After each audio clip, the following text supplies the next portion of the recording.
नमस्कार, आप सभी का स्वागत आपके अपने YouTube channel RNS education news में। दोस्तों, इस वीडियो में बात करने वाले हैं राजस्थान CHO भर्ती परीक्षा 2022 पेपर लीक। जो 19 फरवरी 2023 को CHO अर्थात कम्युनिटी हेल्थ ऑफिसर भर्ती परीक्षा का पर्चा लीक हुआ था और जिसकी सबसे पहले मांग रद्द करने की RNS एजुकेशन न्यूज ने उठाई थी और उसके बाद लगातार हम इस मुद्दे को उठाते रहे और आखिरकार सरकार ने 2023 के दिसंबर महीने में इस भर्ती परीक्षा को रद्द किया, पेपर को आउट माना। और अब दोस्तों जो खबर है वो बताने वाले हैं कि CHO भर्ती परीक्षा के असली गुनाहगार कौन हैं, कौन वो लोग हैं जिन्होंने इस भर्ती परीक्षा के पेपर को लीक किया, आउट किया। हालांकि जब ये पर्चा आउट हुआ उसके बाद से एक कयास लगाए जा रहे थे कि आखिरकार इस पेपर को किसने आउट किया। जो संबंधित अभ्यर्थी इस परीक्षा को रद्द नहीं कराना चाहते थे उनका यही तर्क होता था कि इनमें ना कोई आरोपी पकड़ा गया ना कुछ और हुआ, तो ये पर्चा किस आधार पर रद्द मान लें। लेकिन हमारी मांग लगातार कायम रही और आखिरकार पर्चा रद्द हुआ, लीक हुआ और अब पुनः इसकी जो परीक्षा है 3 मार्च को है। लेकिन दोस्तों हमने कहा था कि देर आए दुरुस्त आए, वो भगवान सब देखता है। सपनों के जो सौदागर हैं, कथित तौर पर जो पेपर आरोपी हैं, चोर हैं, उनके नाम आज आप देख लीजिए कौन कौन लोग थे जिन्होंने इस पेपर लीक को अंजाम दिया था। ये जानना बहुत ज़रूरी है और किस तरीके से गहलोत सरकार उस वक्त पर इन आरोपियों को बचा रही थी। लेकिन अब दूध की तरह साफ है चीज़ें और अब आप लोग देख सकते हैं कौन कौन वो लोग थे। करौली दैनिक भास्कर की जानकारी है। हालांकि आप लोगों ने कल भी ये खबर देख ली होगी, कल समय अभाव था इसलिए जानकारी मैं नहीं दे पाया। लेकिन आज देखिए, करौली दैनिक भास्कर, परीक्षा से 3 घंटे पहले ही सोशल मीडिया पर लीक हो गया था पेपर।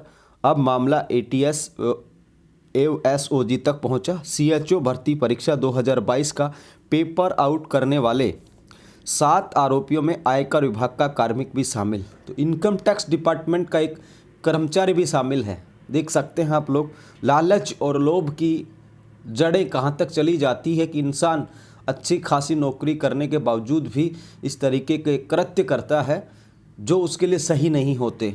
देख सकते हैं, ये देख सकते हैं कांग्रेस सरकार में आयोजित CHO भर्ती परीक्षा 2022 का पेपर आउट करने वाले संगठित गिरोह पर ATS और SOG का शिकंजा कसता दिखाई पड़ रहा है।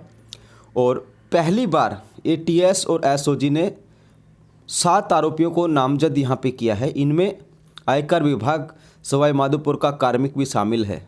इस मामले में और भी आरोपी हैं जिनके नाम आना अभी बाकी है, शेष है। और राजस्थान कर्मचारी चयन बोर्ड की तरफ से इस भर्ती परीक्षा का आयोजन 19 फरवरी 2023 को किया गया था, जिसमें जो सेंटर्स थे अजमेर, कोटा, कई जिलों में सेंटर थे और ये 10 बजे शुरू हुई थी परीक्षा। लेकिन परीक्षा का पूरा पेपर 7 बजे ही सोशल मीडिया पर वायरल हो गया था और जिसमें से 89 सवाल, 100 में से 89 सवाल यूं के यूं पूछे गए थे। और CHO भर्ती परीक्षा का जब मिलान करवा गया, 89 प्रश्नों का मूल प्रश्न पत्र से मिलान हुआ, 32 प्रश्नों में भिन्नता और 1 प्रश्न अस्पष्ट मिला। तो 89 जो सवाल थे वो यूं के यूं मिले थे और गवाहों का बयान भी दर्ज हो चुके हैं जिनमें जांच में रखा है।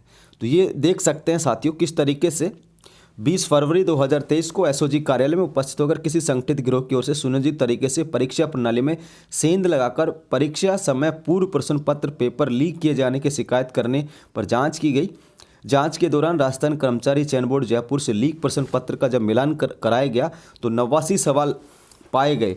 इसके अलावा 32 ऐसे सवाल थे जो भिन्न पाए गए थे और 1 जो सवाल ऐसा था जो अस्पष्ट था। इस तरह परिवादी और गवाहों के बयान दर्ज किए गए और जांच में शामिल किया गया। और दोस्तों वो आरोपी देख लीजिए कौन कौन से हैं। विनोद मीणा पुत्र रामकेश मीणा, गुनसेरा करौली। पवन कुमार मीणा, ये आप लोग देखें, ये भी बैजूपाड़ा दौसा से हैं। प्रदीप चौधरी, ये आप लोग देखें, पुलिस थाना भिवानी, तहसील तोसाम, ये भी आप लोग देखें। और हाल में ये जयपुर रहते हैं, वैशाली नगर में विनायक अपार्टमेंट में। और मनोज मीणा, ये यहाँ पर देख सकते हैं मल्टीटास्किंग, MTS है ये, सवाई माधोपुर में आयकर विभाग। राजकमल उर्फ राजवीर मीणा 35 साल, पुत्र कन्हैया लाल, सिरोही, चौथका बरवाड़ा, पुलिस थाना सुरवाल सवाई माधोपुर। विक्रम मीणा आप लोग देख सकते हैं, आप लोग गंगापुर सिटी से हैं ये। और कमल मीणा, ये वार्ड नंबर 7, मीणा का मोहल्ला, खेड़ली, जिला अलवर। तो सातों जो आरोपी हैं, विनोद मीणा भी आरोपी है इसमें, और ये आरोपी हैं दोस्तों, ठीक है ना। यानी कि एक ही बेल्ट जो पूर्वी राजस्थान है उस तरफ के आरोपी थे, करौली, दौसा, गंगापुर व माधोपुर। ये आप लोग देखिए, परीक्षा से पहले उपलब्ध करवा दिया था पेपर। प्रकरण की जांच कर रही टीम ने संदिग्ध मोबाइल नंबर वालों से जब पूछताछ की तो उनके मोबाइल नंबरों पर परीक्षा पूर्व प्रश्न प्राप्त होता, इनकी ओर से अन्य लोगों को परीक्षा का पेपर प्रेषित करने के तथ्य भी स्वीकार किए गए। साथ ही सामने आ गया कि विनोद, पवन, प्रदीप, मनोज, राजकमल, विक्रम, कमल और अन्य आरोपियों ने षड्यंत्र पूर्वक गोपनीय परीक्षा प्रणाली में सेंध लगाकर 19 फरवरी 2023 को आयोजित हो रही सीएचओ भर्ती परीक्षा 2022 का प्रश्न पत्र किसी विरुद्ध तरीके से परीक्षा समय से पूर्व उपलब्ध कराया गया।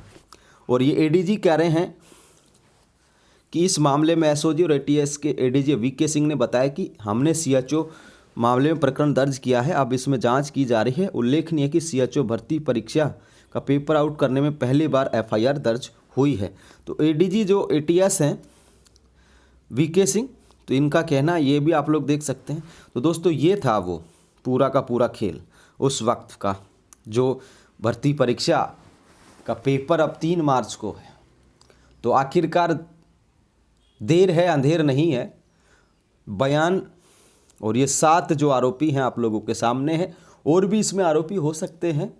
और किस तरीके से सपनों का सौदा यहाँ पर कर देते हैं लोग चंद पैसों के लिए, और करोड़ों रुपए बना लिए जाते हैं, और जब पकड़ में आते हैं तो चीज़ें फिर आसान नहीं होती।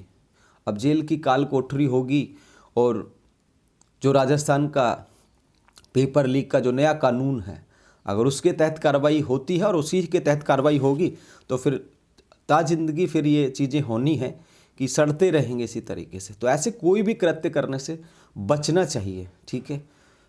जीवन है, दाल रोटी खाई जा सकती है आराम से, 2 वक्त की रोटी अगर आपको मिल रही है तो बेहतर है पेट पालने के लिए, लेकिन गलत तरीके से काम जो है कदापि ना करें, ठीक है।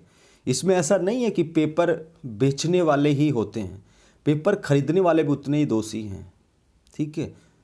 जो लोग पेपर खरीदते हैं वो भी उतने ही दोषी हैं, लेकिन उनको एक संपत्ति मिल जाती है कि उनका पैसा चला गया। मेरी नज़र में दोनों ही आरोपी हैं, खरीदने वाला भी और बेचने वाला तो है ही है। तो ये पूरी खबर है साथियों आज के करौली दैनिक भास्कर में। उन पेपर लीक आरोपियों को आप लोग देख सकते हैं साथियों, जो सीएचओ भर्ती परीक्षा के पेपर लीक के सौदागर थे, ठीक है। ये दैनिक भास्कर की जानकारी है, करौली दैनिक भास्कर की आज के समाचार पत्र में आई है। कल भी ये खबर आई थी, दौसा भास्कर में देखी होगी आपने, सवाई माधोपुर भास्कर में देखी होगी। आज करौली दैनिक भास्कर ने इस खबर को छापा है। तो आप लोग देख सकते हैं किस तरीके से 7 आरोपी और 7 आरोपियों ने 3531 पदों के होने वाली जो भर्ती परीक्षा थी, जिसमें 88,000 लोग पार्टिसिपेट किए थे। 88,000 लोगों के फ्यूचर के साथ खिलवाड़ किया गया, और लगातार हमने मांग उठाई, और उसके बाद इस पेपर को रद्द माना गया, और इस पेपर की पुनः परीक्षा 3 मार्च को अब से 15-20 दिन के बाद होने जा रही है। तो ये है दोस्तों पूरी खबर। और पेपर लीक की सबसे पहले शिकायत हमारी बहन सुनीता ने की, तो इस वजह से ये पेपर आज आउट माना गया, और इसको रद्द करके अब पुनः परीक्षा 3 मार्च को है। तो जो तैयारी कर रहे हैं बच्चे सीएचओ की, बेफिक्र होकर पेपर दें, पेपर लीक इस बार नहीं होगा। अच्छे बोर्ड चेयरमैन हैं, उनकी तरफ से पूरी कोशिश की जा रही है, तो इस बार ऐसा कुछ नहीं होगा। आप लोगों ने एनएचएम की परीक्षा दे ली होगी, अब सीएचओ का पेपर भी आप लोग अच्छे से देवें, ठीक है। और ये वो 7 लोग हैं जो इस पेपर लीक के अब तक के मिले गए आरोपी हैं, जिन पर आरोप हैं कि इन्होंने पेपर को आउट किया था साथियों। तो ये खबर है साथियों। फिलहाल के लिए इस वीडियो में इतना ही। जय हिंद, जय भारत।